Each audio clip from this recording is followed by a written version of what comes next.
ईसा ने ईशान को घर जाने से मना तो कर दिया था, पर फिर भी बेचैनी थी कि कहीं ईशान अपना ध्यान ना रखे। लेकिन फिर सोचा कुछ दिनों बाद जाना ही है, और ईशान को ज़्यादा फर्क पड़ता भी तो नहीं। इधर ईशान भी ये सोचकर दुखी था कि ईसा के इतना अच्छा होने के बावजूद भी वह उसके साथ अच्छा बिहेव नहीं कर पाता, चाहे वो कितनी भी कोशिश कर ले। उसे अपने ही स्वभाव से चिढ़ हो रही थी, पर उसे ये भी लग रहा था कि अब तो ईसा को उसकी आदत पड़ जानी चाहिए, और मैं प्यार भी तो करता हूँ, ये तो उसे भी पता ही है। ईसा इसी उलझन में थी कि अगर ईशान उसका बहुत ख्याल रखता है तो क्या उसे मेरे साथ कोई भी ज्यादती करने का अधिकार मिल गया? क्या वह जब चाहे मुझे कमरे से बाहर निकाल सकता है? और मैंने इतना बड़ा गुनाह तो किया भी नहीं था। उसे इस तरह से मुरझाई देखकर उसके पापा ने पूछा कि ईसा बेटा, जब से आई हो गुमसुम हो, तुम्हारी हंसी तो गायब सी हो गई है। ईसा, नहीं पापा, ऐसी तो कोई बात नहीं, बस थोड़ा सर दर्द है। उसने अपने पापा को तो टाल दिया, पर वह माँ पापा को कब तक टालेगी? कभी ना कभी तो उन्हें ये सब पता चलेगा, तो वो हमारे बारे में क्या सोचेंगे? इसी तरह 2-3 दिन बीत गए। एक बार ईशान ने ही फ़ोन किया, पर ईसा ने ज़्यादा बात नहीं की और बहाने से फ़ोन रख दिया।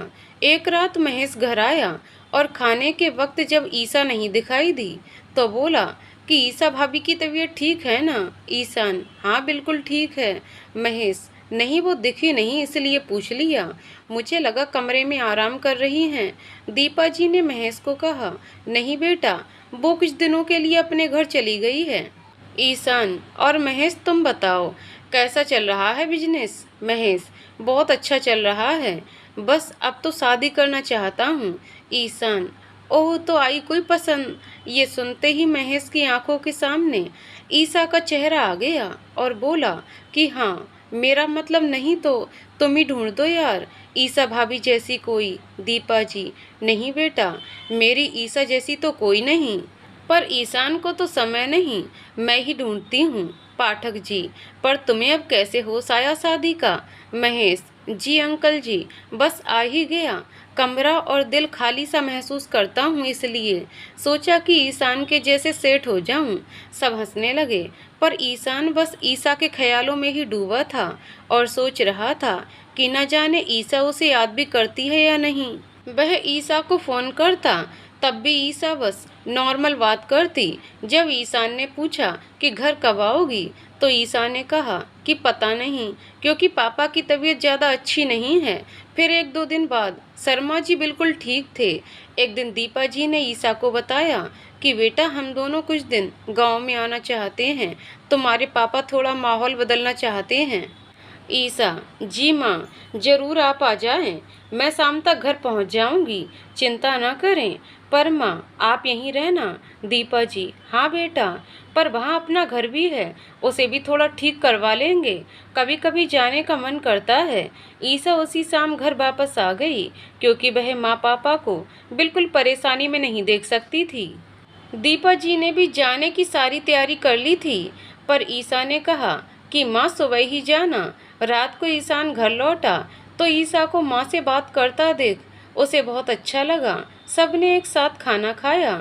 ईशान कमरे में बहुत देर ईसा का इंतजार करता रहा, पर वह जानबूझकर माँ से बातें करती रही। जब वह कमरे में आई तो ईशान ने कहा कि तुम कब आई घर से, बताया तक नहीं। ईसा, जी शाम को आ गई थी और बताना जरूरी नहीं समझा, सोचा आओगे तो पता चल ही जाएगा। ईशान थोड़ा गुस्सा होकर बोला, ईसा बहुत हो गया, बस करो अब, आखिर क्यों तंज कर रही हो? ईसा, नहीं तो अच्छा ठीक है, अब आप आराम कर लें, बहुत देर हो गई है। ईशान, वो तो मैं कर ही लूँगा, और करीब आने लगा। ईसा का मन बिल्कुल नहीं था, पर ईशान ने उसे कुछ कहने का मौका ही नहीं दिया और बाहों में समा लिया। वह जरा भी दूर जाने की कोशिश करती तो ईशान उसे और भी कसकर पकड़ लेता। आखिर ईसा कब तक नाराज रहती, ये सोचकर कि वह अपनी तरफ से कभी बात नहीं बढ़ाएगी, जितना हो सकेगा तालमेल बनाकर रखेगी। ईशान, तुम घर मेरे से गुस्सा होकर गई थी ना? ईसा, हाँ, पर आ भी तो गई ना। ईशान, आइंदा अगर गुस्से से गई ना तो मैं भी गुस्सा हो जाऊंगा। ईसा, वो तो हमेशा ही होते हो, कोई नई बात नहीं है। अब तो आदत हो गई है। ईशान, तो फिर तो अच्छा है अगर आदत हो गई है। ईसा, अच्छा अब छोड़िए, मुझे पढ़ाई भी करनी है। ईशान, नहीं आज नहीं। ईसा, अगर यही बात मैं कहती तो आप क्या करते, पता है ना आपको। ईशान, हाँ पता है, मुझे भी और तुम्हें भी। फिर क्यों बहस कर रही हो। ईसा की सारी दलीलें बेकार गईं और ईशान के आगे हारी गई। सुबह ईसा सारे काम जल्दी जल्दी कर रही थी और दीपा जी और पाठक जी गांव चले गए। ईशान, ईसा तुम अकेली कैसे रहोगी। ईसा, जी रहना तो पड़ेगा, माँ पापा का जाने का मन था तो रोक भी तो नहीं सकती थी। ईशान, अच्छा ठीक है, मैं चलता हूँ, कोशिश करूँगा कि जल्दी आ जाऊँ। ईसा पूरा दिन कुछ ना कुछ करती रही। मन में बस यही सवाल घूम रहा था कि ईशान वैसे तो बहुत अच्छे हैं, प्यार भी करते हैं, पर फिर भी इनका स्वभाव समझ से परे है। रात तक यही सब बातें सोचती रही। देर रात तक ईशान नहीं लौटा। वह इंतजार करती रही, उसे डर भी लगने लगा था। बहुत देर रात ईशान आया। ईशान, कैसा रहा आज का दिन। ईसा, जी मन तो नहीं लगा पर रहना पड़ा। ईशान, हाँ पहली बार अकेली रही हो, अभी मैं भी छुट्टी नहीं ले सकता, एक दो दिन में रिजल्ट भी आने वाला है। ईसा, जी कोई बात नहीं, मैं रह लूँगी, छुट्टी की जरूरत नहीं है। अगली सुबह ईसा नाश्ता बनाती है। वह पहली बार सरसों का साग बनाती है। बड़े प्यार से ईशान को दिया, पर ईशान ने देखते ही चिल्लाना शुरू किया। कहा कि तुमने ये क्यों बनाया। ईसा, पर ये तो अच्छा होता है। ईशान, मैंने तुमसे नहीं पूछा ये अच्छा या बुरा होता है, पर मुझे बिल्कुल पसंद नहीं है, तुम्हें किसी ने बताया नहीं। ईसा, जो रानू की तरफ देखकर बोली, जो आज बहुत देरी से आई थी। तब तक ईसा बना चुकी थी। कहा कि जी बताया तो था, पर मैंने सोचा कि एक बार बनाकर खिलाती हूँ तो शायद आपको पसंद आ जाए। रानो सोच रही थी कि आज तो भाभी ने मुझे बचा लिया, जबकि मैं तो बताना भूल ही गई थी कि भैया ये नहीं खाते। ईशान, तो तुम अपना दिमाग क्यों चलाती हो, नहीं खाना मुझे। ईसा, अच्छा कोई बात नहीं, मैं आपके लिए रायता बना देती हूँ, 2 मिनट तो रुक सकते हो ना। और रानो को इशारे से जल्दी से रायता बनाने को कहती है, पर ईशान तो बस अपना बैग उठाकर गुस्से से घर से निकल गया। यही उसकी खराब आदत थी, पल में तौला तो पल में मासा। ईसा ने भी पूरा दिन खाना नहीं खाया, वह बाकी काम करके पड़ती रही। शाम को महेश घर आया और ईसा ने ही दरवाज़ा खोला तो हाथ जोड़कर नमस्ते की। महेश, और भाभी जी, आंटी अंकल जी कहाँ हैं। ईसा, जी वो तो गांव गए हैं, और ये भी ऑफिस, आपको कुछ काम था। महेश, जी नहीं, कुछ खास तो नहीं, बस यहाँ से जा रहा था तो सोचा कि आपके हाथों की चाय पीता चलूं। ईसा अकेले होने के कारण सकुचा रही थी कि कैसे इनके सामने बैठेगी, फिर भी वह चाय बनाकर ले आई। महेश चाय पीते हुए, भाभी चाय तो बहुत अच्छी बनी है। ईसा नजरें झुकाए बोली, धन्यवाद भैया। महेश, और बताइए भाभी जी, आपकी पढ़ाई कैसी चल रही है। ईसा, जी अच्छी चल रही है, आधा सिलेबस कर लिया है। महेश, अच्छा ये तो बहुत अच्छी बात है। वैसे आपको पढ़ाई में कोई परेशानी हो तो आप बेझिझक मुझे बता सकती हैं, मैं शाम को अक्सर फ्री रहता हूँ। ईसा, जी शुक्रिया, पर ये मेरी मदद कर देते हैं। महेश, वैसे एक बात कहूँ भाभी, आप बहुत बहुत सुंदर हैं। आपको जब मैंने पहली बार देखा था तो तब से मैं सोचता हूँ कि काश आप मुझे मिल जाती। ईसा ये सुनते ही घबरा कर खड़ी हो गई और कहा कि आप ये कैसी बेहुदा बात कर रहे हैं, और एक तरफ भाभी कह रहे हो और एक तरफ गंदी नज़र डाल रहे हो। महेश, भाभी मैं तो आपको बस बता रहा हूँ, इसमें गंदी नज़र वाली बात कहाँ से आ गई।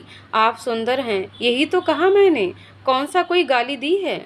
ईसा, अपने दोस्त की पत्नी को ये भी कहना गलती है, और दूसरी बात, मैं गांव की हूँ तो इसका मतलब ये नहीं कि शहर के लोगों की बातें मुझे समझ नहीं आती। आप अभी यहाँ से चले जाइए। महेश, भाभी हद हो गई, आप घर आए मेहमान को ऐसे जाने के लिए कह रही हैं। ईसा, आप जाइए प्लीज, अगर घर आया मेहमान अपनी सीमा भूल जाए तो यही कहना पड़ता है, और दरवाजे की तरफ इशारा करने लगी। महेश, देखिए, और ईसा की तरफ बढ़ने लगा। इस वक्त रानो भी नहीं होती थी। ईसा पीछे हटने लगी। महेश ने कहा कि आप मुझे इतना गलत कैसे समझ सकती हैं? मैंने ऐसा क्या कर दिया? ईसा, आपने चाहे सही किया या गलत किया, पर मुझे अच्छा नहीं लगा। अब आप जा सकते हैं। महेश फिर ईसा की तरफ बढ़ने लगा तो ईसा ने एक जोरदार तमाचा उसके कान के नीचे दे मारा। महेश हक्का बक्का सा आंखें फाड़े उसकी तरफ देखने लगा। महेश, आपने आज बहुत गलत किया है, कहकर दरवाजा पटक कर बाहर निकल गया। ईसा को उसके जाने के बाद ऐसा लगा जैसे कुछ मिनटों भी घंटों में बीती हों। उसे समझ ही नहीं आ रहा था कि वह क्या करे। आंखों से आंसू बह रहे थे, जबकि उसे इस बात का एहसास तक नहीं था। वह सोच रही थी कि महेश की इतनी हिम्मत आखिर कैसे हो गई। उसने तो कभी उसकी तरफ आंख उठाकर भी नहीं देखा। फिर वह हिम्मत करके दरवाज़ा बंद करती है और अपना दर्द काबू में करती है। थोड़ी देर बाद ईशान भी आ गया। ईसा उसी की पसंद का खाना उसे देकर थोड़ा दूर जाकर बैठ गई और सोचने लगी कि ईशान को महेश के बारे में बताया या नहीं। ईशान, ईसा तुमने खाना नहीं खाया? ईसा, जी आज भूख नहीं है। उसका मन सुबह वाली ईशान की बात से परेशान था, फिर महेश को लेकर दुखी थी। ईशान ने भी उसे दोबारा नहीं कहा। ईसा कमरे में परेशान सी बैठी थी। ईशान ने उसे 2-3 बार आवाज़ लगा चुका था, लेकिन ईसा अपने ही ख्यालों में गुम थी। ईशान उसके नज़दीक आकर बोला, ईसा आज महेश आया था क्या? ईसा एकदम से हड़बड़ाकर बोली कि नहीं तो हाँ जी। वह घबरा गई ये सोचकर इन्हें कैसे पता चला। ईशान, ईसा तुम परेशान हो, क्या बात है? यह सुबह वाली बात से नाराज हो? ईसा, नहीं तो ऐसा कुछ नहीं, वो मेरे सर में दर्द है इसलिए। और आपको कैसे पता चला कि महेश जी आए थे? ईशान, क्योंकि नीचे मेज पर उसके गॉगल्स रखे हैं। ईसा ने बात संभालते हुए कहा, जी वो आए थे, पर जब ये पता चला कि घर पर और कोई नहीं है तो जल्दी ही चले गए।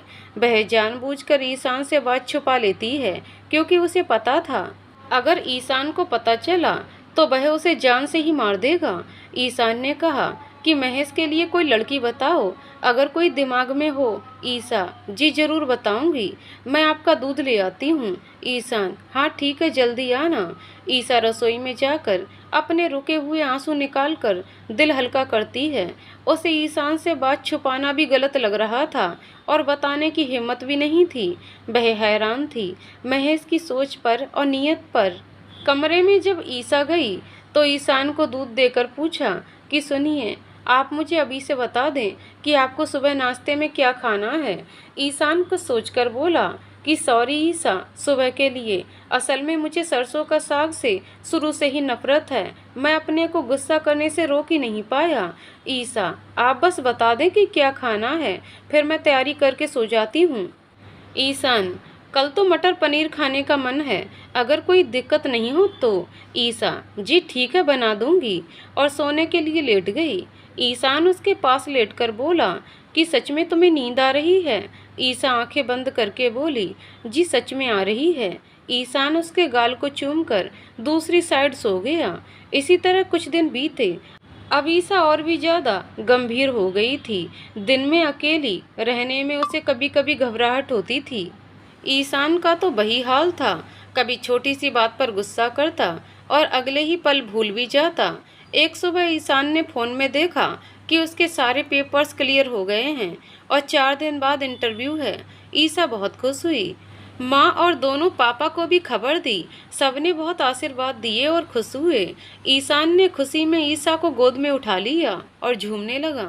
ईसा भी उसे खुश देखकर खुश थी। वह सब कुछ उसी की पसंद का बनाती है। ईशान ऑफिस चला गया और शाम को जल्दी ही आ गया और आते ही ईसा को तैयार होने को कहा। ईसा ने पूछा कि कहाँ जाना है। ईशान, एक जन्मदिन पार्टी में चलना है। ईसा अच्छा खुश होती हुई बोली, पर किसकी? ईशान, महेश की। उसने बहुत प्यार से बुलाया है और सुबह से 4 बार फ़ोन कर चुका है। ईसा की सारी खुशी पल में गायब हो गई और कहा कि नहीं, आप जाइए, मैं वहाँ क्या करूँगी? ईशान, अरे जो मैं करूँगा वही तुम करना, खाएंगे पिएंगे और थोड़ी मस्ती और घर वापस। चलो जल्दी से तैयार हो जाओ। ईसा के पास साथ चलने के अलावा कोई चारा नहीं था और वह ईसान को सारी बात बता भी नहीं सकती थी। जब वह तैयार होने गई तो ईसान ने बोला, अच्छा रुको, कोई अच्छी सी साड़ी पहन लेना, मेरे और दोस्त भी आएंगे और हो सके तो बालों का अच्छा सा जूड़ा बना लेना। ईसा, पर मुझे ये सब नहीं आता। ईसान ने उसके चेहरे को हाथों में लिया और कहा, मैं मजाक कर रहा था, तुम जैसे चाहो वैसे तैयार हो जाओ। ओके। ईसा ने शर्मा कर पलकें झुकाईं तो ईसान ने कहा कि वैसे तुम अभी भी ऐसे शर्माती हो जैसे अभी शादी होकर आई हो। ईसान ने कहा कि मैं जाऊं तैयार होने। ईसान, हाँ समय कम है तो जाना ही ठीक रहेगा। ईसा, मतलब? ईसान, कुछ नहीं, जाओ। थोड़ी देर बाद ईसा तैयार होकर आई और ईसान को कहा, देखिए ठीक लग रही हूँ ना। ईसान का मुंह खुला ही रह गया। ईसा नीले रंग की शिफॉन साड़ी में गजब लग रही थी, बालों को एक तरफ करके खुला ही रखा था। ईसान ने कहा कि ईसा पार्टी में जाना कैंसिल। ओके, हम यहीं कैंडल लाइट डिनर पर चलते हैं। ईसा, अच्छा वैसे विचार तो अच्छा है, चलिए। ईसान ने उसका हाथ पकड़कर अपनी तरफ खींचा और कहा कि नहीं, डर ये है कि मेरी बीबी को कहीं नजर ना लग जाए। ईसा, तो फिर करना क्या है, जरा बता ही दें। ईसान, चलो महेश की पार्टी में ही चलते हैं। महेश का नाम सुनते ही ईसा फिर से उदास हो गई। उसे लग रहा था कि वह वहाँ कैसे रिएक्ट करेगी, पर ईसान को कुछ बताना मतलब तूफान खड़ा करना। ईसान ने पूरे रास्ते ईसा का हाथ पकड़ रखा था और साथ ही गाड़ी भी चलाता रहा और एक बढ़िया गाना भी चला लिया। जैसे जैसे आगे जा रहे थे ईसा का दिल बैठा जा रहा था, पर उसने अपने चेहरे से एक पल के लिए भी मुस्कुराहट कम नहीं होने दी। जैसे वो दोनों अंदर पहुंचे, महेश बहुत सारे लोगों के बीच खड़ा था, पर उन्हें देखते ही उनकी तरफ आया और हाथ जोड़कर नमस्ते की। ईसा ने भी हाथ जोड़कर नमस्ते की, पर उसकी तरफ देखा तक नहीं। ईसान ने महेश को गले से लगा लिया और जन्मदिन की बधाई दी। काफ़ी देर तक तो ईसान ईसा के साथ ही रहा। महेश ने ईसा और ईसान को अपने मम्मी पापा से भी मिलवाया। उनके पांव छूकर दोनों ने आशीर्वाद लिया और ईसा भी अपने को बहुत सुरक्षित महसूस करती रही। पर केक काटने के बाद जब ईसान दूसरे दोस्तों से मिलने लगा तो बस कुछ देर के लिए अकेली रह गई। मन में उसकी यही चिंता थी कि कहीं महेश उसके पास न आ जाए, और हुआ भी वही। वह जैसे ही ईसान को देखने के लिए पलटी कि कहाँ गया है, सामने ही महेश था। ईसा के पसीने छूट गए और बोली कि आप प्लीज़ दूर रहिए, इन्होंने देख लिया तो बहुत मुश्किल हो जाएगी। महेश, जी भाभी जी, मुझे आपसे ज़रूरी बात करनी है। ईसा, पर मैं आपसे कोई बात नहीं करना चाहती।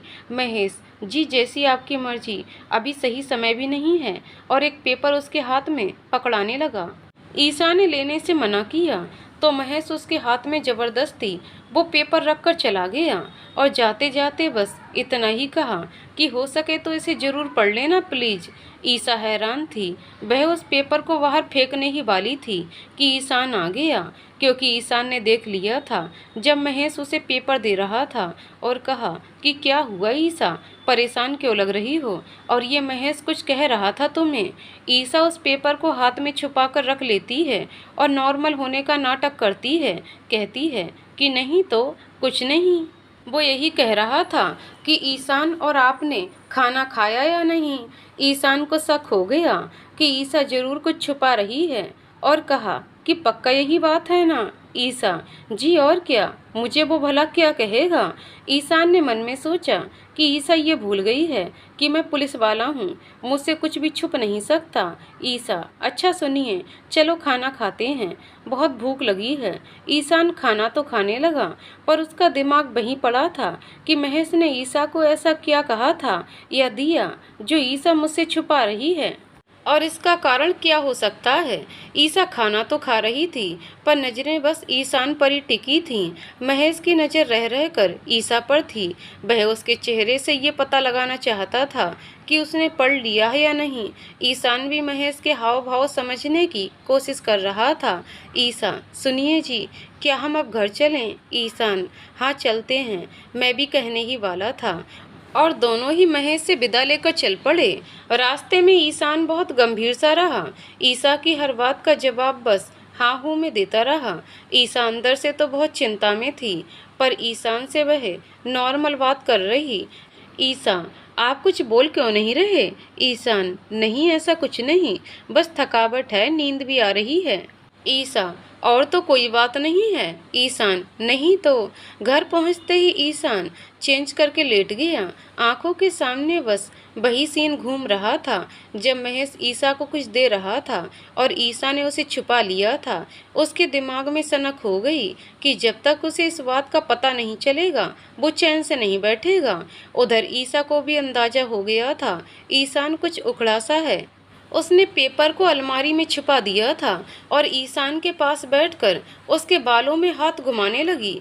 ईशान ने आंखें बंद कर लीं। ईसा, क्या हुआ? आपके सर में दर्द है क्या? ईशान कुछ नहीं बोला तो ईसा ने कहा कि कॉफ़ी पिएंगे? ईशान, हाँ बना लाओ। ईसा जब कॉफ़ी बनाने गई तो ईशान उस पेपर को ढूंढने लगा पर उसे नहीं मिला। जब ईसा कमरे में आई तो ईशान ऐसे लेट गया जैसे वहाँ से उठा ही ना हो। ईसा ने काफ़ी देर तक पूछा कि कैसी बनी है? ईशान, अच्छी है। कॉफ़ी पीते हुए ईशान ने पूछा कि ईसा, तुम मुझसे कुछ छिपा तो नहीं रही? ईसा, जी नहीं, और ना ही छिपाऊंगी। आप मेरी आंखों में देख सकते हैं कि मैं आपसे कितना प्यार करती हूँ। ईशान को फिर भी एक बेचैनी सी रही और पीठ मोड़कर सो गया। ईसा ने उसे टोका भी पर ईशान चुपचाप सो गया। ईसा सुबह जब उठी तो ईशान पहले ही उठकर तैयार हो गया था। ईसा, अरे आप इतनी जल्दी कैसे मुझे उठा लिया होता? ईशान, मुझे जल्दी जाना है। ईसा, पर नाश्ता तो कर लेते, आप बस 10 मिनट रुक जाइए। ईशान, आज बिल्कुल समय नहीं है। ईसा सोचती रही कि इनके दिमाग में जरूर कुछ चल रहा है। दिन में वह अपने पापा और दीपा जी और पाठक जी से भी बात करती है और इंटरव्यू के बारे में भी बता देती है। साथ ही पूछती है कि वो दोनों वापस कब आ रहे। तो दीपा जी कहती हैं कि जब ईशान ट्रेनिंग पर जाएगा तो आ जाएंगे। शाम को उसने ईशान को फ़ोन किया और पूछा कि वह कब घर आ रहे हैं। ईशान, मुझे अभी बहुत काम है, तुम खा पी कर आराम करो। ईसा भी अकेली क्या खाती और पढ़ते पढ़ते ही इंतजार करने लगी। आज उसे पूरा दिन बिल्कुल याद ही नहीं आया कि महेश ने उसे कुछ दिया था। आधी रात ईशान घर आया। ईसा ने हड़बड़ाहट में दरवाज़ा खोला और खाने के लिए पूछा तो ईशान ने कहा कि तुम्हें अभी तक नहीं पता चला कि इतनी रात को मैं कुछ नहीं खाता? ईसा, आप आते ही गुस्सा क्यों कर रहे हो जी? मैं तो कब से अकेली बैठी आपका ही इंतजार कर रही थी। ईशान, तो सो जाती, मैंने कब कहा था कि मेरा इंतजार करो? ईसा अब कुछ नहीं बोली। सोचा कि अब कुछ और बोलना ईशान का गुस्सा और बढ़ा देगा। उसने चुपचाप उसके लिए दूध रख दिया और सो गई। ईशान काफ़ी देर तक ईसा को देखता रहा और सोचता रहा, आखिर ऐसी कौन सी बात है जो ईसा छुपा रही है। ऐसे ही 2 दिन और बीत गए। ईसा उससे बात करती पर ईशान ढंग से जवाब ही ना देता। आज सुबह जल्दी ही ईसा उठ गई क्योंकि ईशान को इंटरव्यू के लिए जाना था।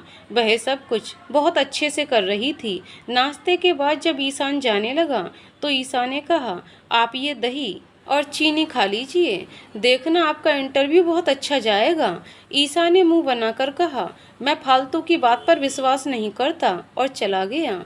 ईसा हाथ में कटोरी लिए सोचती रह गई कि आखिर 3-4 दिन से हो क्या गया है। फिर ये सोचा कि ये कभी नहीं सुधरेंगे, तभी तो शेर सिंह कहती हूँ। फिर वह अलमारी से कुछ ले रही थी तो वह पेपर जो महेश ने दिया था वो वहीं नीचे गिर गया और ईसा ने देखा ही नहीं। वह दूसरे काम में लग गई। शाम तक ईशान आया नहीं था। ईसा ने 2-3 बार फ़ोन किया पर ईशान ने नहीं उठाया। फिर उसकी नज़र पेपर पर पड़ी। वह उठाकर पढ़ने लगी। उसके हाथ कांप रहे थे। उसमें लिखा था कि ईसा जी, मैं आपसे माफ़ी मांगना चाहता हूँ। उस शाम जो भी हुआ मैं खुद भी नहीं जानता कि कैसे हो गया, लेकिन मुझे समझ आ गया है कि आप मेरे दोस्त की पत्नी हैं। पर मैंने जब से आपको देखा था मैं आपकी सुंदरता और सादगी में इतना खो गया कि रिश्ते की सीमा भूल गया था। सच में मैं बहुत शर्मिंदा हूँ। अगर आपने मुझे माफ़ कर दिया है तो प्लीज़ एक बार मुझे फ़ोन ज़रूर करें ताकि मुझे तसल्ली हो जाए। और हाँ, इस बारे में ईशान को बिल्कुल ना बताएं, वरना मैं अपने दोस्त की नज़रों में गिर जाऊंगा। ईसा पढ़ते पढ़ते कब बैठ गई उसे पता ही ना चला। और बाहर दरवाजे पर कब से बेल बज रही थी, उसे सुनी ही नहीं। कुछ देर बाद होश आता है और दौड़कर दरवाजे की तरफ जाती है, साथ ही पाँव मुड़ जाता है। जैसे तैसे दरवाज़ा खोलती है, सामने ईशान था। ईशान, कहाँ थी तुम? कब से बेल बजा रहा हूँ, सो रही थी क्या? ईशा जो ज़बरदस्ती खड़ी होने की कोशिश कर रही थी, जी मैं वो असल में, और अपने पाँव को सहलाने लगी। ईशान, क्या हुआ पाँव में? और उसकी नज़र उसके पाँव पर जाती है, साथ ही हाथ में अच्छे से पकड़े हुए पेपर पर भी जाती है। ईशान उसे सहारा देकर बिठाता है और पाँव पर हाथ लगाया तो ईशा की चीख निकली। ईशान, ओ इतना दर्द है क्या? ईशा, जी बहुत दर्द हो रहा है। ईशान पहले उसे पानी पिलाता है और फिर कमरे से दवाई लेने चला गया। तब तक ईशा ने पेपर सोफे के नीचे दबा दिया। ईशान का दिमाग फिर से घूम गया था, पर अभी ईशा को दवाई लगानी जरूरी थी। ईशा ने मना किया तो ईशान ऊपर से शांत पर अंदर से बेचैन व हल्के हाथों से दवाई लगाता रहा। बीच बीच में ईशा की आंखों में देख लेता। ईशा भी उसके प्यार भरे स्पर्श से अंदर से बहुत खुशी महसूस कर रही थी। ईशा, अब कैसा है दर्द? ईशा, जी अब ठीक है, मैं आपके लिए खाना लगाती हूँ। और खड़ी होने लगी तो वो लड़खड़ा गई, तो ईशान ने अपनी बाहों में भर लिया। ईशा, अब ठीक हूँ, छोड़िए। ईशान का सारा गुस्सा काफूर था और बोला, ऐसे कैसे छोड़ दूँ भला? ईशा, आपको भूख नहीं लगी है क्या? मैं खाना ले आती हूँ। ईशान, भूख तो लगी है, पर दूसरी, और शरारती आंखों से उसे देखने लगा। ईशा, जी आप बहुत खराब हैं, जाने दे मुझे। ईशान ने उसे गोद में उठाया और कमरे में ले गया। सुबह ईशा की नींद ईशान की बाहों में खुली। वह उठकर उसके बालों में हाथ घुमाती रही, फिर बेड से उठी तो पाँव में दर्द के कारण आह निकली और धीरे धीरे वॉशरूम में गई। फ्रेश होकर बहुत धीरे धीरे नीचे गई और चाय लेकर जाने लगी, और साथ ही वह पेपर उठा लिया, ये सोचकर कि कहीं ईशान की नज़र ना पड़े। वह धीरे धीरे ऊपर गई और चाय रखते हुए बोली, सुनिए आपकी चाय रखी है, उठिए। ईशान पहले ही जाग चुका था। कहा कि पहले मुझे वो पेपर दिखाओ जो तुम मुझसे 3-4 दिनों से छुपा रही हो। ईशा के होश उड़ गए ये जानकर कि ईशान इस बारे में जानता है। ईशा, जिसने पहले ही उसे छुपा दिया था, बोली, ऐसा कुछ नहीं है जी, और आप किस पेपर की बात कर रहे हैं? ईशान ने चाय की घूंट पीते हुए कहा, तुम अच्छी तरह से जानती हो मैं किस बारे में बात कर रहा हूँ। ईशा ने वहाँ से उठते हुए कहा कि सच कह रही हूँ, ऐसा कुछ नहीं है। वैसे आपका इंटरव्यू कैसा रहा? ईशान कुछ नहीं बोला, बस उसे गहरी नज़र से देखता रहा। ईशा ने बहुत प्यार से कहा कि मुझे यकीन है कि बहुत अच्छा ही रहा होगा। अच्छा ये बताइए कि खाने में क्या बनाना है? और हाँ, मैं तो कहती हूँ चलिए ना, माँ पापा को ले आते हैं, उन्हें गए बहुत दिन हो गए हैं, मेरा अकेले मन नहीं लगता। ईशान चुपचाप बस उसके हाव भाव देख रहा था। उसे ये तो पता था कि ईशा बहुत भोली है और समझदार भी। वह कोई ऐसा काम नहीं करेगी जिससे उसे कोई तकलीफ हो, पर उसे ये भी यकीन था कि ईशा कुछ छिपा रही है। तब तक ईशा धीरे धीरे नीचे जाकर नाश्ता वगैरह बनाने लगी, पर पाँव में सूजन आ गई थी और चलने में दिक्कत भी होने लगी। ईशान के आते ही उसने नाश्ता लगाया और कहा कि आपने बताया नहीं कि हम कब माँ पापा को लेने जा रहे हैं। ईशान, और तुमने भी तो नहीं बताया जो मैंने पूछा था। ईशा, सच कह रही हूँ, ऐसा कुछ नहीं है, आप बेकार में परेशान हो रहे हैं। ईशान, चलो मान लेता हूँ ऐसा कुछ नहीं है, पर अगर कभी मुझे पता चला कि तुमने कुछ छिपाया है, फिर मेरे से बुरा कोई नहीं, समझी? ईशा का मुंह तर गया ये सुनकर, फिर भी नॉर्मल होते हुए ही कहा, जी पक्का, आप जो चाहें सजा दे देना। ईशान, और तुम्हारा पाँव कैसा है अब? ईशा, जी थोड़ी सी सूजन है, हो जाएगा ठीक, आप चिंता ना करें। ईशान, ठीक है, मैं चलता हूँ, डॉक्टर के पास चली जाना, मैं गाड़ी भिजवा दूंगा जब कहोगी, मैं छुट्टी तो ले नहीं सकता, तुम तो जानती हो। ईशा, जी पता है, पर आपने अभी भी नहीं बताया कि आपका इंटरव्यू कैसा रहा। ईशान, बहुत अच्छा रहा, पर। ईशा, पर क्या? ईशान, उसके बाद मुझे ट्रेनिंग पर जाना होगा। ईशा, जी वो तो अच्छी बात है, आखिर आप इतने महीनों से इसीलिए तो मेहनत कर रहे थे, और आपका सपना पूरा होगा, ये तो खुशी की बात है। ईशान, तुम नहीं समझोगी जो मैं कहना चाहता हूँ। ईसा ने पास बैठते हुए कहा, तो समझाइए ना। ईसान, अभी मुझे देरी हो रही है, शाम को बात करते हैं, और चला गया। ईसा ने उसकी बात समझने की कोशिश की पर नहीं समझ पाई। दिन में वह लगभग पूरा दिन आराम करती रही। फिर अचानक उसे महेश वाली बात याद आ गई। सोचा फ़ोन करूं या नहीं। फिर उसे लगा कि कभी मिलेगा तो बोल दूंगी कि मैंने माफ़ कर दिया। दोपहर तक ईशान ने गाड़ी भिजवा दी और वह डॉक्टर के चली गई। डॉक्टर ने उसे कुछ दवाएं देकर ज़्यादा चलने फिरने से मना किया। जब वह बाहर निकल रही थी तो महेश की मम्मी मिल गईं। देखते ही ईसा ने उनके पाँव छुए और पूछा कि वो वहाँ कैसे।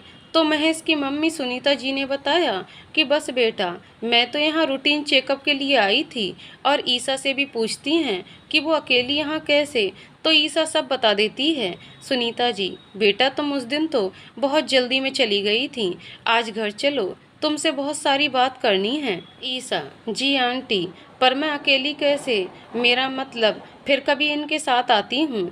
पर सुनीता जी ने एक ना सुनी और अपने साथ उसे घर ले गईं। अपनी गाड़ी को ईसा ने वापस भेज दिया। ईसा को ये डर लग रहा था कि कहीं ईशान बुरा ना मान जाए और कहीं घर पर महेश ना मिल जाए। घर पहुंचकर सुनीता जी बड़े प्यार से उसे अंदर ले जाती हैं। ईसा भी धीरे धीरे और डरते हुए अंदर जाती है। सुनीता जी उससे ऐसे बातें कर रही थीं जैसे पहले बहुत बार मिली हों।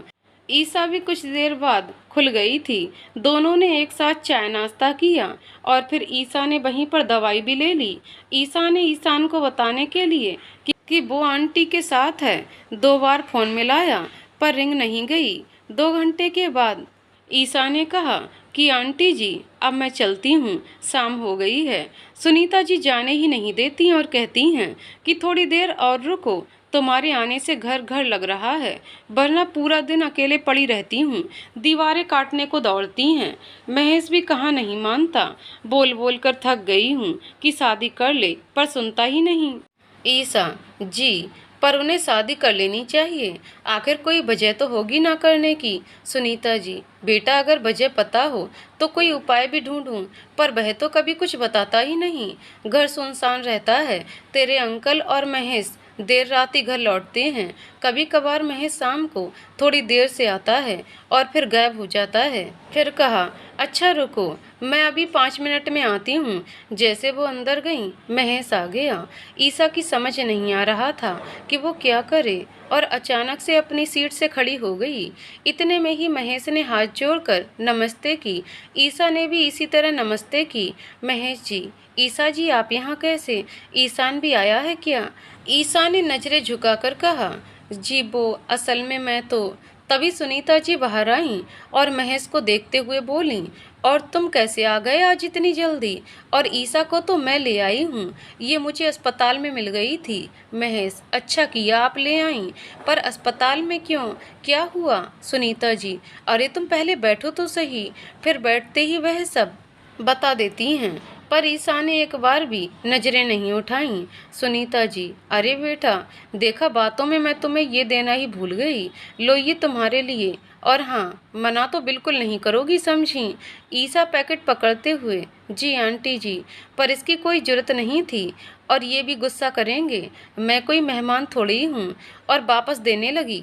सुनीता जी, मैंने पहले ही कहा था कि मना नहीं करोगी, और वैसे भी बेटी कभी खाली हाथ नहीं जाती, और वादा करो कि तुम यहाँ आती जाती रहोगी, ठीक है? ईसा पैकेट पकड़कर कहती है, धन्यवाद आंटी जी, आपने इतना स्नेह दिया, मुझे भी सच में ऐसा ही लगा जैसे मैं अपने ही घर में हूँ। बस आंटी जी, अब मुझे घर जाना होगा, मैं चलती हूँ। सुनीता जी, अच्छा बेटा, पहले ये बताओ दोबारा कब आओगी? ईसा, जी आंटी, जब आप कहोगे। महेश भी अपने कमरे में जाने लगा तो सुनीता जी ने कहा, महेश जाओ, पहले ईसा को घर छोड़ाओ, अकेले कैसे जाएगी, इसके पाँव में भी दर्द है। ईसा, जी आंटी जी रहने दें, मैं ऑटो से चली जाऊंगी। सुनीता जी, अरे नहीं, ऐसे कैसे, जाओ महेश के साथ जाओ। महेश ने बाहर आकर गाड़ी स्टार्ट की और सुनीता जी ने ईसा को सहारा देकर आगे की सीट पर बैठा दिया। पर ईसा की जान निकली जा रही थी ये सोचकर कि अब क्या होगा। वह जिस बात से बचना चाहती थी वही हो गई। अजीब मुसीबत है। इतने में ही महेश बोला, ईसा जी आप इतना क्यों घबराई हुई हैं। ईसा जी नहीं तो आप प्लीज मुझे ऑटो में बिठा दें। महेश मैं ऑटो में तो बिठा दूंगा, लेकिन आपको कारण बताना होगा। ईसा बस ऐसे ही। महेश वैसे आपने मुझे माफ़ किया या नहीं, अभी तक बताया नहीं। मैं काफ़ी समय से आपके फ़ोन का इंतज़ार कर रहा था। ईसा जी वो असल में मैं बताना तो चाहती थी पर। महेश अच्छा ये बताइए कि आपने पढ़ा या नहीं। ईसा जी कल ही पढ़ा था और मैंने आपको फ़ोन करना तो चाहा पर कर नहीं पाई। महेश तो जो फ़ोन पर कहना चाहती थी वो अब बता दें। ईसा जी क्या।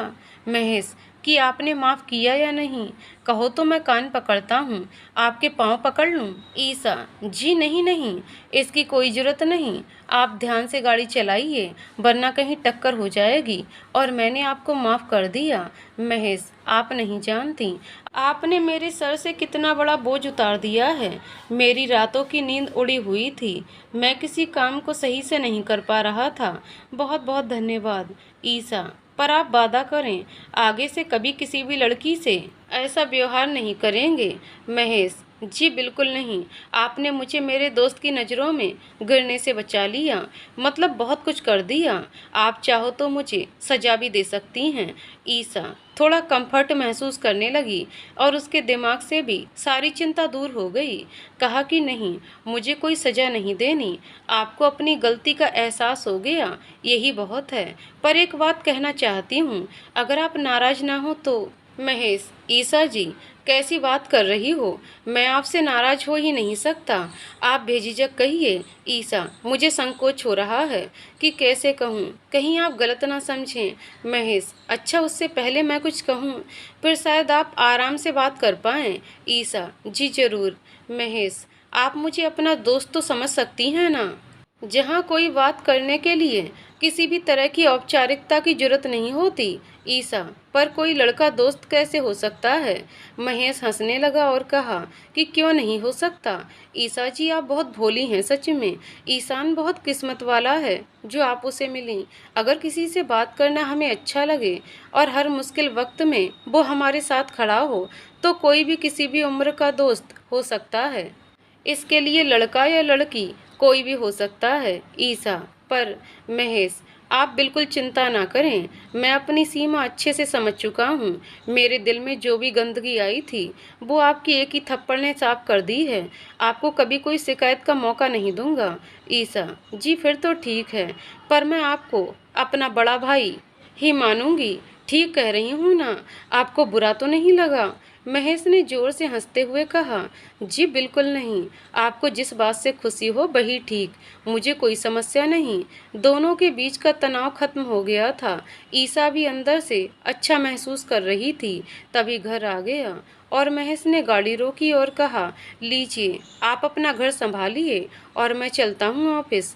ईसा जी ठीक है धन्यवाद। अभी ये आए नहीं होंगे वरना उनसे भी मिल लेते। महेश नहीं ईसा जी, फिर कभी मुझे भी समय नहीं है, आप अपना भी ध्यान रखना। ईसा अच्छा आप मुझे ईसा जी ना कहकर बस ईसा कहिए ठीक है। महेश जो हुक्म दोस्त। और दोनों की हंसी छूट गई। महेश ने जैसे ही गाड़ी वापस ली ईशान सामने से आ गया और उसकी नज़र दोनों के ही खिलखिलाकर हंसने पर गई। वह हैरान था कि ये हो क्या रहा है। गाड़ी रोककर अंदर बैठे बैठे ही दोनों ने हाय की। ईशान अंदर से चिढ़ते हुए कहा कि चल महेश चाय वाय तो पीकर जा, इतनी जल्दी में कहाँ जा रहा है। महेश नहीं यार फिर कभी, मैं तो ईसा जी को छोड़ने आया था। ओके फिर मिलते हैं, कहकर गाड़ी आगे बढ़ा दी। ईशान जिसकी नज़र अभी भी ईसा की मुस्कुराहट पर जमी हुई थी सोचने लगा कि ऐसी कौन सी खुशी की बात हुई जो दोनों खिलखिला रहे हैं। और अंदर आया तो ईसा ने पानी दिया और कहा कि आज आप इतना जल्दी कैसे। ईशान क्यों तुम्हें बुरा लगा क्या। ईसा ने पास बैठते हुए कहा कि नहीं तो, आप कैसी बात कर रहे हैं, मुझे क्यों बुरा लगेगा, बल्कि बहुत अच्छा लग रहा है मुझे। अकेला नहीं रहना पड़ेगा और मुझे कुछ टॉपिक भी समझने हैं आपसे। ठीक है पहले डिनर बनाती हूँ फिर आराम से बताना। पर ईशान पता नहीं किन ख्यालों में खोया था, जिसकी भनक तक भी ईसा को नहीं थी। ईसा अंदर चाय बनाने गई, तब तक ईशान ऊपर चला गया और लेट गया। उसे अच्छा सा नहीं लग रहा था कि ईसा महज के साथ आई। जब ईसा कमरे में आई, चाय देकर बोली, क्या हुआ? आपकी तबीयत तो ठीक है ना? ईशान, पहले ये बताओ तुम महेश के साथ कैसे और गाड़ी वापस क्यों भेज दी?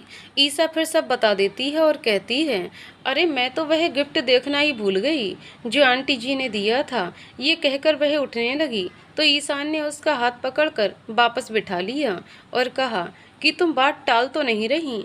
ईसा, जी मैं सच कह रही हूँ, आप ऐसे क्यों कह रहे हैं? ईशान को अंदर से विश्वास तो नहीं होता, पर दिखाने के लिए कर लेता है।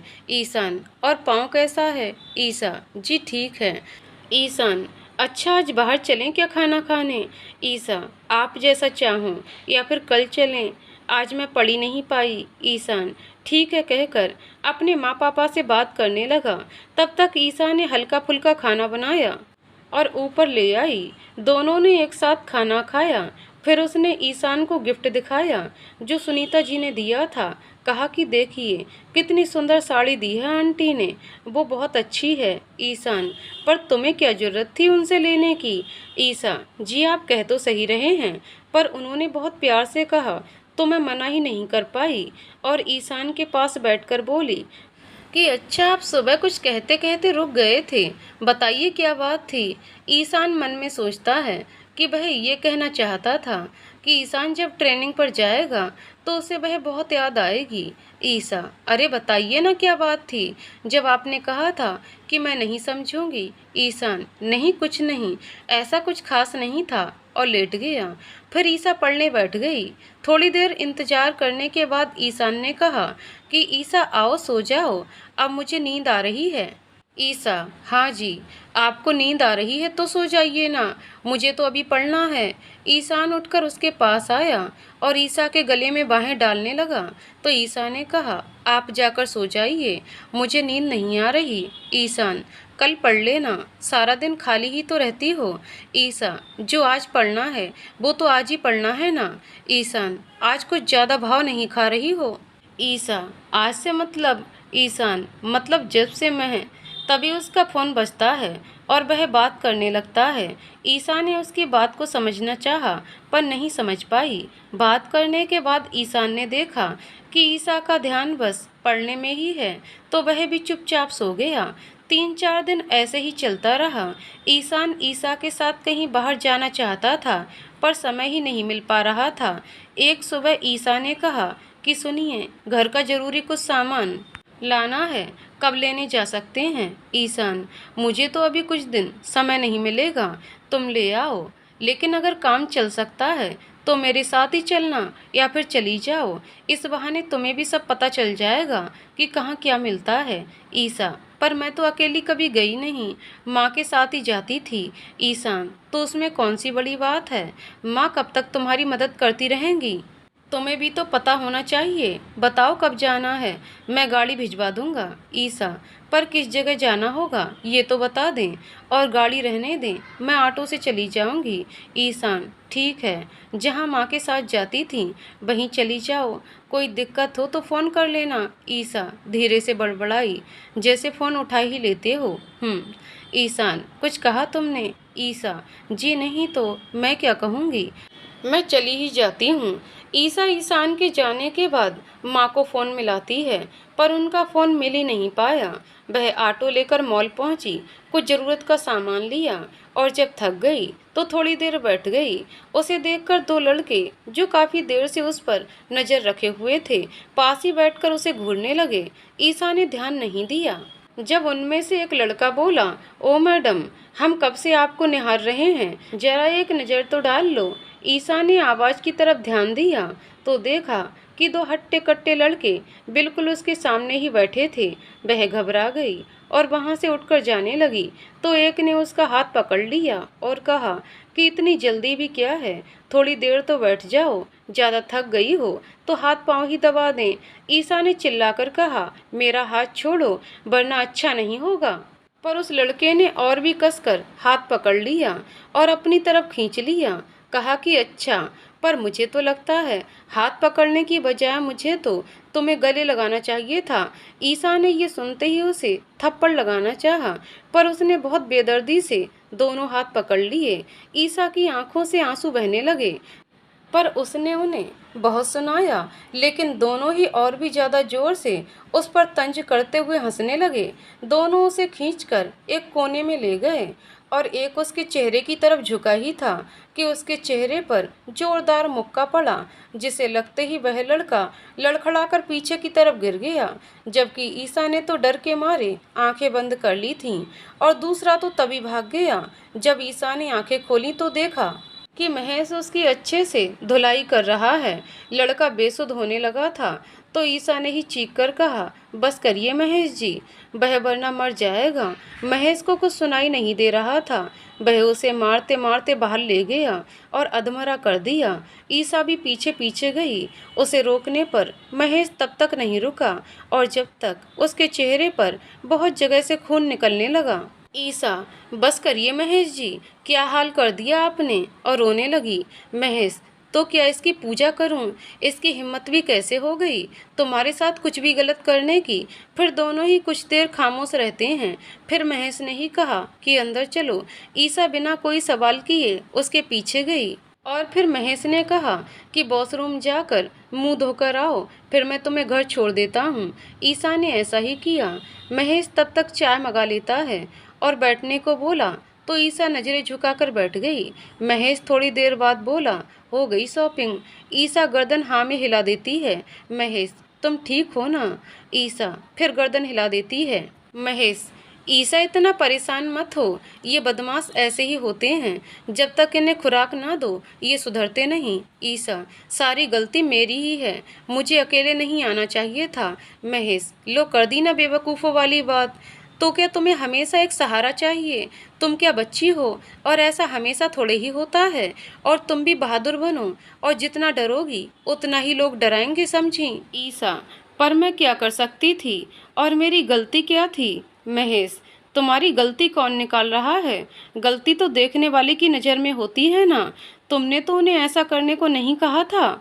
बस तुम अपने पर विश्वास रखो, ठीक है? ईसा, पर आज तो आपने ही बचाया, मैं तो बहुत डर गई थी। महेश, तो क्या मैं अपनी दोस्त के लिए इतना भी नहीं कर सकता? ईसा, पता नहीं क्या सोचने लगी। महेश, मैं तो कहता हूँ कि इस बारे में ईशान को पता होना चाहिए।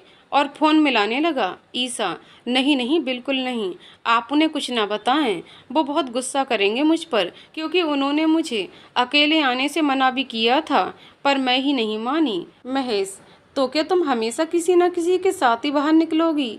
अपने काम के लिए अकेले भी तो जाना होगा।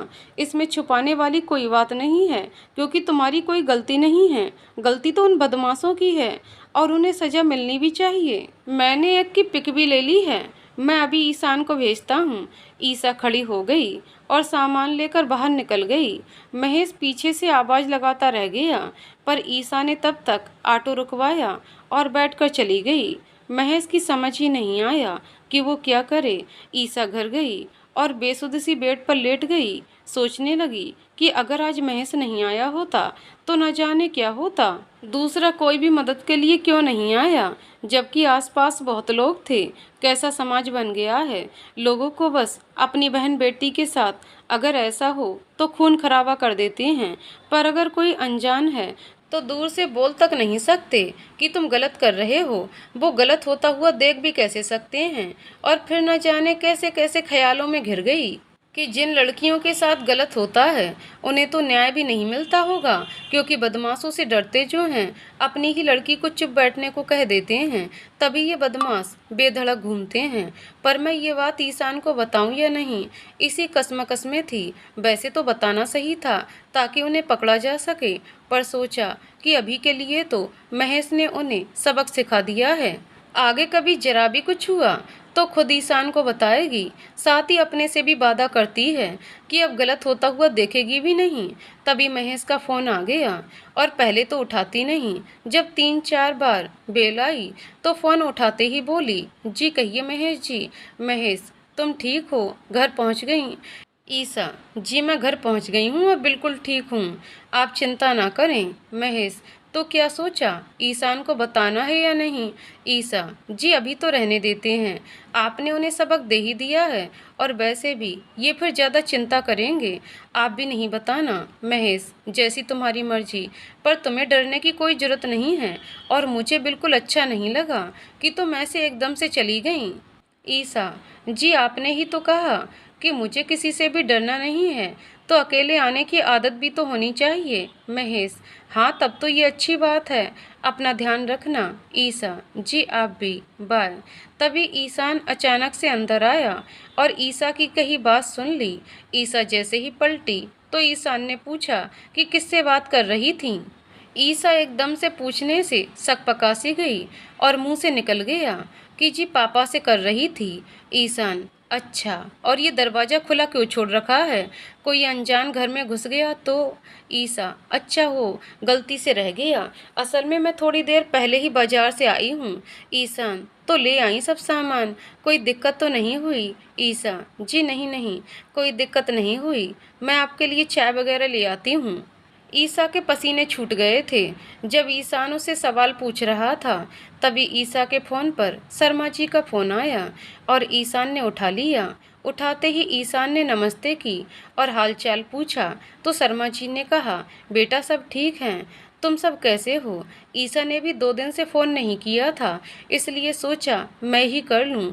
ईशान: जी पापा जी अच्छा किया, आप अपना भी ध्यान रखा करो, और कोई भी परेशानी हो तो मुझे ज़रूर बताना। शर्मा जी: बेटा आप अपना भी ध्यान रखा करो, और ईसा को बोलना मुझसे एक बार बात कर ले। तब तक ईसा आ गई और ईशान फ़ोन रख चुका था। ईसा को देखते ही उसे घूरने लगा और सोचा, ईसा तो कह रही थी कि पापा से बात कर रही है, पर लेकिन वो झूठ आखिर क्यों बोली, और फिर किससे बात कर रही थी? ईसा: आप क्या सोच रहे हैं? आपकी चाय ठंडी हो रही है। ईशान: ईसा तुम कुछ परेशान सी लग रही हो, कोई बात है तो बताओ। ईसा: नहीं तो, वो आज पहली बार बाजार अकेले गई थी तो थक गई हूँ, और कुछ नहीं। ईशान को लगा चलो हो सकता है अपनी सहेली से बात कर रही होगी, और कहा कि चलो आराम करो, मुझे तो भूख नहीं है। ईसा: जी ठीक है, आराम ही कर लेती हूँ, आपका इंटरव्यू का परिणाम कब आएगा? ईशान: क्यों, मुझे यहाँ से भेजने की ज़्यादा जल्दी है? ईसा: नहीं जी, बिल्कुल भी नहीं, मैं आपके बिना कैसे रहूँगी, ये तो मैं ही जानती हूँ। ईशान: हाँ, और मैं भी, पता नहीं कैसे वक्त कटेगा, सोचकर भी बेचैनी होती है, वैसे जल्दी ही पता लग जाएगा। ईसा उठकर जाने लगी तो ईशान ने कहा कि ईसा पढ़ाई कैसी चल रही है? ईसा ने बेड लगाते हुए पूछा कि बहुत बढ़िया, आप कल जरा पता कर लें कि पेपर्स कब होने हैं, और हो सके तो कुछ हेल्प बुक ला देना। ईशान: हाँ ठीक है, कल तुम मुझे याद दिला देना। और ईसा का सर अपनी बाजू पर लेकर उसके बालों में हाथ घुमाते हुए सो गया। ईसा जब सुबह उठी तो उसके मन में ख्याल आया कि ईशान को बता ही देती हूँ कि कल क्या हुआ था और महेश ने उसकी मदद की थी। पर फिर से दूसरा ख्याल आया कि नहीं नहीं, फिर हो सकता है ये कहेंगे कि तुम मुझे फ़ोन कर सकती थी, रहने देती हूँ, और बाकी काम में लग गई। ईशान की जब आँख खुली तो ईसा कमरे में नहीं थी और उसका ध्यान एकदम से ईसा के फ़ोन पर गया। सोचा कि मैं देख लूँ क्या ईसा कल किससे बात कर रही थी, पर जैसे ही फ़ोन उठाता है तो दिमाग में विचार आया कि नहीं नहीं, ये अच्छी आदत नहीं है, मुझे उस पर विश्वास होना चाहिए, उसे पता चला तो बुरा लगेगा। उसके दिमाग में दोनों ही विचार हाँ या ना में ही घूम रहे थे। तभी ईसा आई और कहा कि आज आपको ऑफिस नहीं जाना क्या? ईशान: जाना है, मैं सोच रहा हूँ कि जाने से पहले हम कहीं घूमने चलते हैं, क्यों सही कह रहा हूँ ना? फिर तो ना जाने कब वक्त मिलेगा। ईसा: विचार तो अच्छा है। ईशान: तो मैं आज ही देखता हूँ कि कब जा सकते हैं, तुम भी अपनी तैयारी रखना। ईसा: पर जाना कहाँ है? ईशान ने उसे अपनी ओर खींचते हुए बोला कि हनीमून जाना है मेरी सुंदर बीवी, पहले ही बहुत लेट हो गए। ये सुनते ही ईसा के गाल शर्म से लाल हो गए और अपने को छुड़ाने लगी, पर ईशान की बाहों से निकलना इतना आसान तो नहीं था। ईसा, ओह मेरी सब्जी जल गई, छोड़िए मुझे, और हाथ छुड़ाकर नीचे भाग गई और अपनी धड़कनों को संभालने लगी। सोचने लगी कि अब इन्हें ये कौन सा भूत सवार हो गया भला। ईसान, ईसा अरे सुनो, मेरी जुर्राबें नहीं मिल रही। ईसा ने नीचे से ही आवाज़ लगाई और कहा, जी आपकी ही अलमारी में हैं। ईसा जानती थी कि ये ईसान का नया बहाना है उसे कमरे में बुलाने का। थोड़ी देर बाद ईसान नीचे आया और कहा कि तुम जानबूझकर नहीं आई ना। ईसा, आपको भी तो जुर्राबें मिल गई थी ना। ईसान, हाँ तुम तो सही में पुलिस वाले की बीवी बन गई हो। ईसा, हाँ वो तो बनना ही पड़ा, वरना आपको कैसे संभालूंगी। ईसान के जाने के बाद ईसा को दीपा जी का फ़ोन आया और कहा कि बेटा हम आज ही आ रहे हैं क्योंकि तुम्हारे पापा की तबीयत कुछ बिगड़ गई है। ईसा, अच्छा माँ आ जाइए, हम इनका मिलकर ध्यान रखेंगे। दीपा जी ने भी ये भी बताया कि कल ईसान का जन्मदिन भी है, इसलिए भी आना होगा। ईसा, अच्छा किया माँ आपने बता दिया, मैं सारी तैयारी कर लेती हूँ। शाम तक उसने लगभग सभी तैयारी कर दी। फिर महेश का फ़ोन आया तो ईसा ने कहा कि वह अभी बहुत व्यस्त है, बाद में बात करेगी। महेश, अच्छा जी, पर ऐसा कौन सा काम कर रही हो जो 2 मिनट बात भी नहीं कर सकती। ईसा फिर बता देती है कि कल ईसान का जन्मदिन भी है और माँ पापा भी आ रहे हैं। साथ ही ये भी कहती है आपको भी आंटी अंकल जी को लेकर आना है। महेश, हाँ ठीक है, मैं तो बिना बुलाए भी आ जाता, मुझे तो याद था। ईसा, तो अब आप काम भी करिए। और फिर उसे बाहर के सारे काम बताकर फ़ोन रख देती है। कुछ समय बाद दीपा जी और पाठक जी आ गए। ईसा उन्हें देखकर बहुत खुश हुई और कहा कि माँ अब आप मुझे ऐसे छोड़कर नहीं जाओगे पक्का। दीपा जी, हाँ बेटा कोशिश करेंगे। फिर पाठक जी का चेकअप करवाने के लिए दीपा जी डॉक्टर को बुला लेती हैं। डॉक्टर ने बताया कि बस बीपी बढ़ा हुआ है, थोड़ा खान पान का ध्यान रखें। फिर ईसा दीपा जी से अगले दिन क्या क्या करना है सब पूछती है। रात तक ईसान भी आ जाता है और माँ पापा को देखकर हैरान हो जाता है। सब हालचाल पूछकर और खाना वगैरह खा पी कर कमरे में ईसा को कहा, आज तो तुम बहुत खुश दिखाई दे रही हो। ईसा, हाँ और नहीं तो क्या, आज माँ पापा जो आ गए हैं, मैं पूरा दिन कैसे काटती थी मुझे ही पता है। आपका तो कोई फिक्स टाइम है नहीं। ईसान, अच्छा मैं तो ज़्यादातर समय से ही आता रहा हूँ जब से माँ पापा गए थे। ईसा, फिर भी उनके रहने से मैं बेफिक्र हो जाती हूँ। ईसान, ठीक है, हमारी ही कीमत क्या है, हम हो या ना हो। ईसा, जी आप ऐसा तो ना कहें, आप क्या जाने आप मेरे लिए क्या हो। ईसान, ओह अच्छा, तो सोचा तुमने कहाँ चलना है, देखो फिर मेरे पास समय बिल्कुल नहीं होगा। ईसा, जी मुझे तो किसी जगह के बारे में नहीं पता, जहाँ आप ले चलेंगे वहीं ठीक है। ईसान, तो ठीक है, इस रविवार चलते हैं, मैं कल जगह सोच लेता हूँ। सुबह ईसान की जब आँख खुली तो ईसा उसके सामने गीले बालों में बैठी थी और ईसान के चेहरे पर छींटे मारते हुए कह रही थी, जन्मदिन की बहुत बहुत शुभकामनाएं जी, आप हमेशा स्वस्थ और खुश रहें। ईसान, धन्यवाद, पर बस कहने भर से बात नहीं बनेगी समझी। और हाथ से अपने होठों पर इशारा किया कि मुझे यहाँ प्यार करो तब मैं जाने दूंगा। ईसा, आप दादागिरी ना करें, बाहर माँ आपका इंतजार कर रही हैं, उन्हें पूजा का सामान को आपका हाथ लगवाना है, और भाग गई। ईशान ने माँ पापा के पाँव छुए और नाश्ता करके ऑफिस चला गया। शाम को जब लौटा तो देखा पूरा घर सजा हुआ है और वहाँ सभी परिवार वाले, महेश और उसके मम्मी पापा भी तालियां बजाकर उसका स्वागत कर रहे हैं। ईसा भी एक कोने में खड़ी, साड़ी पहने हुए और हल्का सा मेकअप किए हुए शर्माती हुई सी आंखों ही आंखों में प्यारा सा इजहार करती हुई जन्मदिन की बधाई दे रही है। जब ईसान ने सबसे आशीर्वाद ले लिया तो दीपा जी ने कहा, चलो बेटा पहले केक काटो। ईसा ने हंसते हुए कहा, जी वैसे भी केक महेश जी लाए हैं, बिल्कुल आपकी पसंद का। ईसान ने देखा कि ये कहते हुए ईसा और महेश आपस में देखते हुए मुस्कुरा रहे हैं। इससे ईसान न जाने क्यों जलन से भर गया। केक काटने के बाद ईसान ने सबको केक देकर ईसा को अपने हाथों से खिलाया और धीरे से पूछा कि महेश को किसने कहा था केक लाने के लिए। तो ईसा ने भोलेपन से बताया कि मैंने ही तो कहा था। ईसान एकदम चुप हो गया और तभी महेश आ गया और कहा कि तुमने बताया नहीं, कैसे लगा केक। ईसान ने संजीदगी से कहा कि तू लाया है तो पसंद ही आया होगा। आखिर तुझे मेरे बारे में सब तो पता है। महेश, नहीं भाई, नहीं, मुझे तो ईसा जी ने बताया था सब कि कैसा लेकर आना है। ईशान, तो तुम दोनों आपस में बात कर लेते हो क्या? महेश, हाँ कर लेते हैं, जब ज़रूरत हो या कोई काम हो, क्यों नहीं कर सकते क्या? तब तक ईसा वहाँ से जा चुकी थी। ईशान, नहीं, बस ऐसे ही पूछ लिया। अच्छी बात है। फिर ईसा आई और दोनों को कहा, चलिए सब लोग आपका खाने पर इंतजार कर रहे हैं। पर ईशान तो न जाने किन ख्यालों में खो गया। उसने देखा ईसा और महेश काफ़ी खुलकर हंस बोल रहे हैं। सोचने लगा कि पहले तो ईसा उससे बहुत शर्माती थी। जब से महेश उसे घर छोड़ने आया था तो काफ़ी घुल मिल गए हैं, और ये बात उस दिन भी मैंने नोटिस कर ली थी। ईसा ने ईशान को कहा, जी आप कुछ खा तो नहीं रहे? और थाली में और चावल डाल दिए। ईशान थोड़ा सख्त लहजे में बोला, जब लेना होगा तो ले लूँगा ना, ऐसे क्यों डाले जा रही हो बिना पूछे? ईसा मायूस होते हुए धीरे से बोली, जी आप गुस्सा क्यों कर रहे हो? देखो ना, सब देख रहे हैं। ईशान ने भी धीरे से कहा, तो मैं क्या करूँ? ईसा का चेहरा एकदम से मुरझा गया और महेश ने उसे देख लिया और उसका ध्यान दूसरी ओर करने के लिए कहा, ये तो गलत बात है ईसा जी, आप बस अपने पति को ही खिलाए जा रही हैं। और यहाँ देखो, मेरी थाली में कुछ भी नहीं है। ईसा नॉर्मल बिहेव करते हुए सबसे हंसने बोलने लगी, पर दिल में सोच रही थी कि ये कितने अजीब हैं। एक पल में ही इन्हें न जाने क्या हो जाता है, सब क्या सोचेंगे।